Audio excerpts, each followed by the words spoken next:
The following program is a special presentation of the Big Ten Network, produced in association with the University of Wisconsin. In fall of 2008, economic anxiety and voter anger propelled Barack Obama to the presidency and cemented Democratic control of Congress. Now, less than 2 years later, growing economic anxiety and voter discontent threatens to create a wave that could power a Republican surge and give the GOP control of the House and perhaps even the Senate. We'll take a look at the latest economic and election indicators and grade the performance of President Obama's economic and political teams next, during office hours.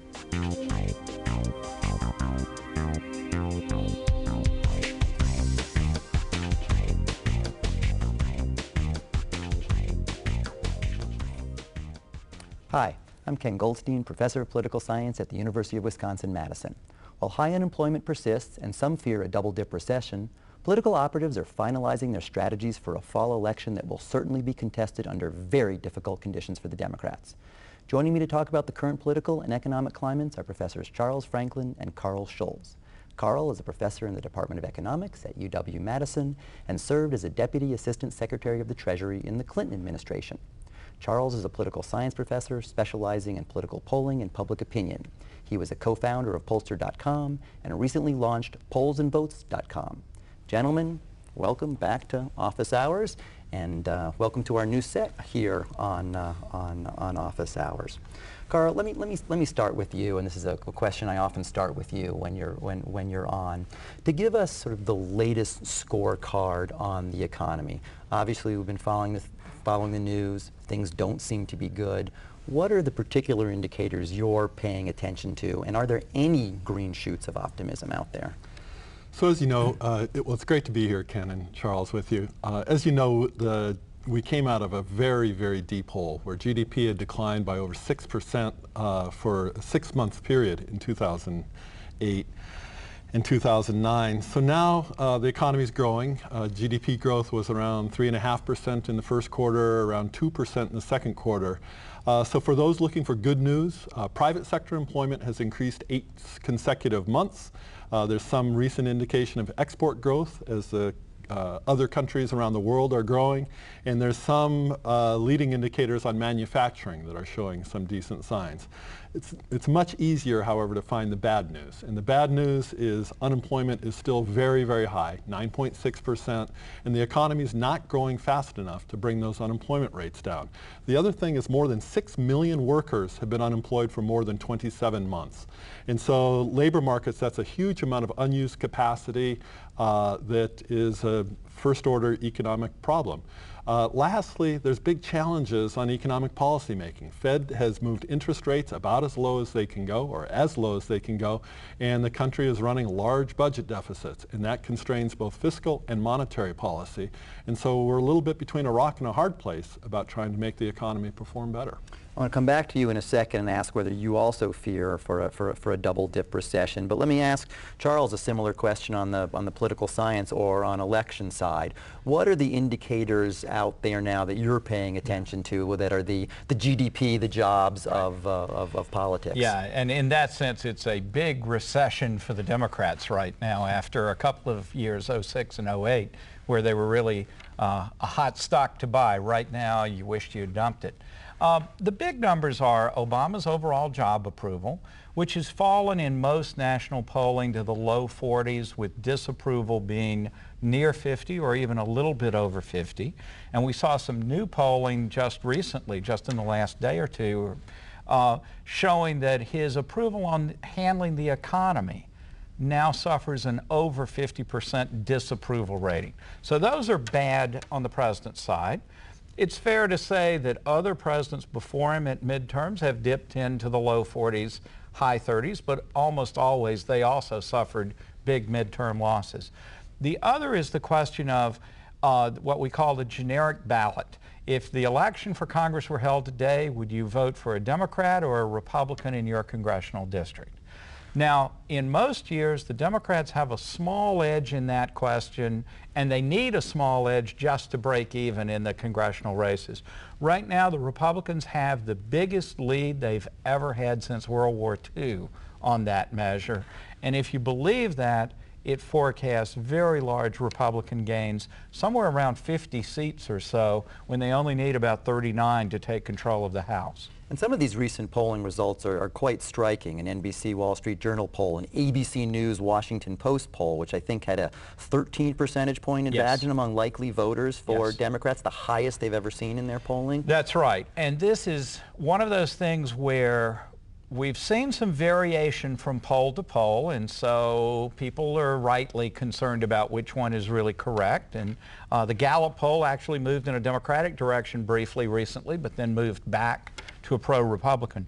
But I think it's very clear when you average across the polls that the Republicans have a substantial advantage on this question, much higher than they've had in recent elections and really historic levels. So there's still a question of, does that generic ballot translate into voting in your particular district with your particular congressperson? But the historical track record suggests that this would be an election with Republican gains in the mid-40s to the mid-50s, which again would be enough to give them control of the House. Karl, we have about a minute left here in this first segment. I think the Democrats and Obama clearly own the economy now, but I think it's worth revisiting exactly how dire the situation was that they inherited, because I thought they had some optimism that they would be able to turn it around, but they inherited a pretty difficult situation. In some ways, they're uncharted waters for getting us out of a situation like that. Right. The financial market collapse that occurred at the end of the Bush administration is at least unprecedented over the last 70 years. The closest parallel would be the Great Depression. One statistic that's telling, there was about a 1 in 6 chance, according to financial markets, that the Dow would go below 5,000 before President Obama, or right as President Obama took office. And credit markets had completely locked up. And so we were climbing out of a circumstance that we had not experienced. Okay, we're going to come back and discuss this and further things. It's also the case that Obama wouldn't have been elected if we hadn't had that financial meltdown. But he owns it now, and we'll discuss the current economic situation and how it's going to influence our upcoming midterm elections. Please stay with us on Office Hours.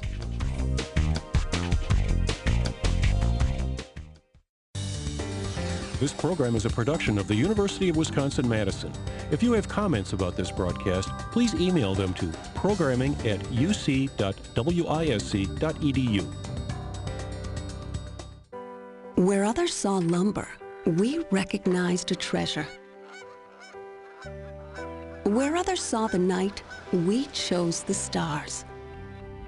Where others saw pieces, we unlocked the puzzle that could mean the end of paralysis and cancer. Since 1848, thinkers and achievers at Wisconsin have fearlessly sought ideas that transform the world. Keep on, Wisconsin. Keep on.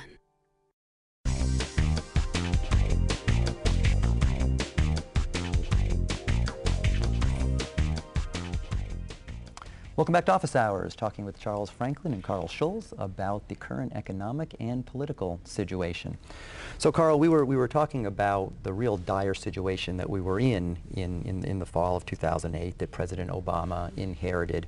Predictably, Obama's gotten a fair amount of criticism from Republicans in the early years of his administration, but perhaps also predictably, he's also gotten a fair amount of criticism from the left and the media, saying he didn't do enough about the economic situation. Paul Krugman, for one, has almost since day one in his column in the New York Times, it's almost the same column every day, that Obama's not doing enough. Comment on that, both from an economic standpoint and also as someone who sat in internal meetings and knows the difference between the art of the possible and what an economist sitting in their office might want to do. I think the end of that question really hits the issue on the head, Ken, is making policy in government and getting things done is very, very different exercise than sitting in your office diagnosing the situation and saying, here's the solution. It's hard enough with just the Democrats. It's a bit like herding cats when you think about Max Baucus on one hand and Barbara Boxer on the other, or in Congress, Bernie Sanders versus the Blue Dogs. But then Charles will say more about this, I'm sure, but the Republicans also have a certain incentive to throw sand into the gears in policy because success often doesn't reflect well on the minority party. And so there's this really potentially cataclysmic turn of the economy at the start of the Obama administration. I think they correctly diagnosed that fiscal stimulus was the right response to this. They were able to enact a fiscal stimulus, but as you point out, those on the left saying too little, those on the right say you're on the verge of hyperinflation by being fiscally irresponsible. And so they're having to thread a needle. And my idiosyncratic assessment is that they did what was possible. It helped the economy. There's evidence both from the more conservative and more liberal quarters that it helped. I think the critique that it didn't do enough is probably correct, but I also think it was what was possible at the time. Keep in mind also that they had other very important legislative agendas. So in the last 2 years, there's been a remarkable healthcare reform. There's been a very far-reaching financial market reform, as well as stimulus. So on those same pages of the New York Times where Paul Krugman attacks Obama on economics, Maureen Dowd attacking him, well, about everything, right? And she writes recently, Obama got elected because of the clarity of his campaign and his speeches, but surprisingly, he's in some ways an incoherent president. So it's a similar criticism. So didn't do enough economically, and saying the Democrats are in different political shape, as you outlined, because he didn't do enough politically. He wasn't the great orator. He wasn't the great campaigner. Any validity to that? Well, I think there's part of this is that the disappointment of believing that Obama was an ideologue who would drive a progressive agenda, when it's turned out, I think for the most part, people believe, neutral, more or less neutral observers would say he's chosen a more pragmatic path. He's been willing to compromise with Republicans on the stimulus, including a large tax cut component of that. Oddly enough, Republicans don't give him any credit for including the large tax cut component. Likewise, in working with Democrats and in the Senate, where it was more difficult, on health care reform, Obama was willing to compromise quite a bit. So it's not really surprising that Democrats and progressives who expected to have a soulmate in the White House who was going to take this opportunity to push a strongly progressive agenda through are disappointed. I think that the clear thing they don't fully appreciate, at least, is the very constraints that Karl was talking about on economic policy are also constraints on other kinds of policies. And when you see a diverse Democratic Party in the Senate and a 60-vote filibuster rule that requires you to have extraordinary majorities, you can understand why a pragmatic approach to legislation would have a lot of compromises that would irritate true believers, especially those on the left in this case. That brings me to a question which I want to get to in our next segment, was whether this was utterly predictable. And of course, it's easier to be utterly predictable when we're talking about it 2 years after the fact. So we're going to be utterly predictable in trying to do that. So please stay with us in our discussion of politics and the economy and discuss whether we should have seen all of this coming. Please stay with us on Office Hours.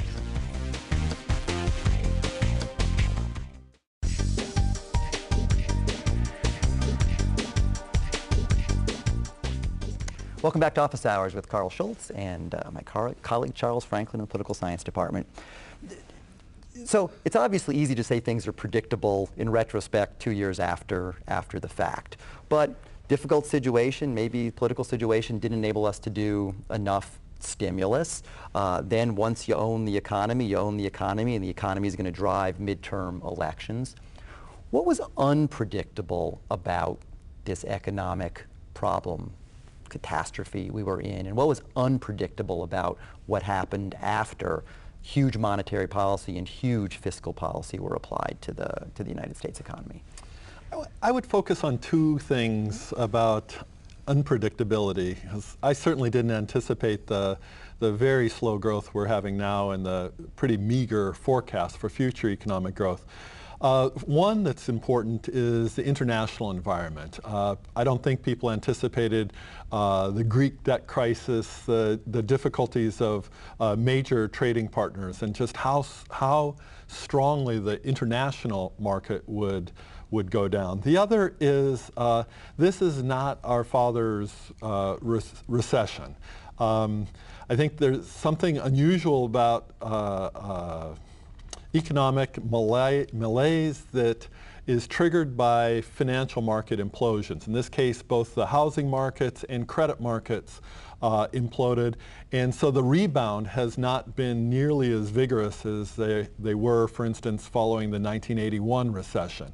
And there's a lot of if you will, balance sheet reclamation that needs to happen both on household portfolios, as housing got much too overvalued, and in the financial markets, the major banks and lending institutions. And until that is worked out, where through private sector money and household balance sheets are in good shape, I don't think we'll see strong economic growth. And I don't think that was fully appreciated at the outset of the Obama administration.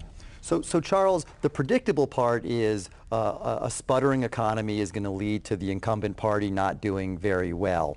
But recently at a political science convention, a colleague of ours at Columbia, Bob Erickson, said he thought the Republicans were even doing better than he would have expected. Does that have something to do with what Karl was talking about? And I'll translate this for our non-economist friends. I think you said balance sheet reclamation project, which means, right, suddenly the value of my house is worth 30% less and my 401k is worth half as much. That sort of individual level anxiety we're now seeing at the ballot box? Yeah. Within political science, we have the group that we jokingly refer to as the fundamentalists, who think that the economy drives everything. And then we have some people that think politics matters and message matters, and that can build off of the fundamentals. That forecast that you mentioned is one of the ones predicting a 50-seat Republican pickup, which is more than some of the economic models would suggest. So in terms of the things we wouldn't have seen or didn't see, if we go back to January and February of 2009, right after Obama takes office, we were literally talking about the end of the Republican Party. It had no leaders, it had no message. Where was the party to go? And I think the answer now in 2020 hindsight is that it did move strongly in the direction of critiquing Obama, strongly in the more conservative elements rising in the ascendancy, and coupled with the fact of the slow recovery, that message has really succeeded in driving Republican candidacies, the rise of the Tea Party, the increase in Republican enthusiasm, and we've seen some movement where Republicans that had fallen down into the 23, 24% of the electorate have now risen to the high 20s or even the low 30s in party identification.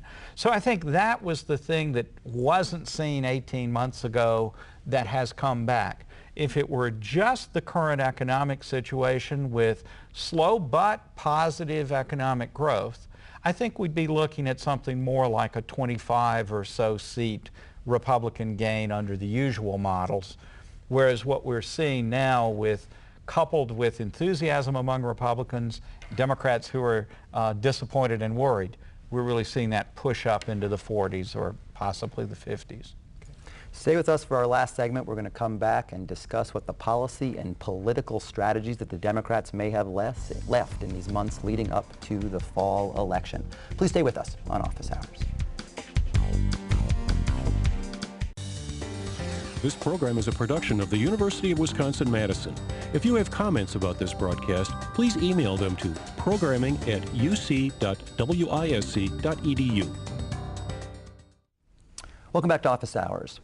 Karl, let's say you were back in Washington, D.C., you were in the administration. What would you be doing now to try and continue to stimulate the economy and perhaps help us avoid a double-dip recession?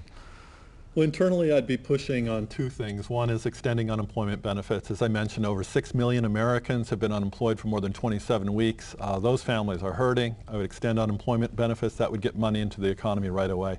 Second, I'd be giving money to the states. States don't have nearly the flexibility that the federal government does to borrow, and so money paid to the states will help put police on the streets, teachers in the classroom, fix crumbling bridges, and will do a lot to stimulate the economy.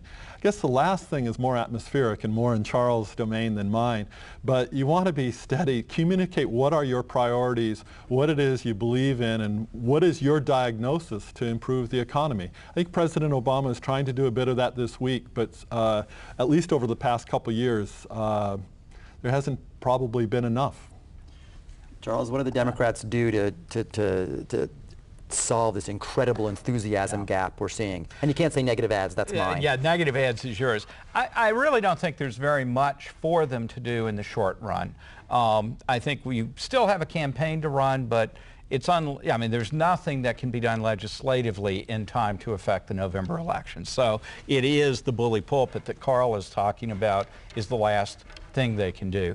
But from the administration's point of view, there's still 2012 looming ahead. And so President Obama just proposed construction, tax considerations for research and development. Those kinds of things could have some role to play in furthering this development. The bottom line is administrations are judged by their economics, whether they like them or not. And in this case, the administration has suffered a lot from that. Karl, when you were in the Clinton administration, you were there when the Republicans took over in '94. It looks like the Republicans have a more than a fair chance of taking over now. What do we have to look forward to in terms of our government working over the next couple years? I think it'll be mud wrestling. The president will try to find some initiatives that they can pass, because as Charles said, I think this is a very, very pragmatic administration, much to the frustration, I think, of admirers of the administration. But I think it's a group that will sort of be happy to take a quarter or half a loaf when available, as opposed to pushing for a full loaf and not getting it. Having said that, it'll be mud wrestling, and then we will hear a lot about the accomplishments that they have made. That is, and they'll talk about healthcare reform, financial market reform, and the things that they have been able to do to try to set the groundwork for the next presidential election. And try and disqualify Republicans in the short term. And 2 years is a long time. The economy may be coming back. That's what happened with Reagan in 1984, morning again in America, despite the recession in 1982. Charles, Karl, thanks for joining us again. Hope to see you back again soon on Office Hours. Thanks to all of you for joining us today. Don't forget, Office Hours is on the web via our university website, Facebook, or Twitter. Take a look and let us know your thoughts. From the University of Wisconsin-Madison, this has been Office Hours. Thanks for stopping by.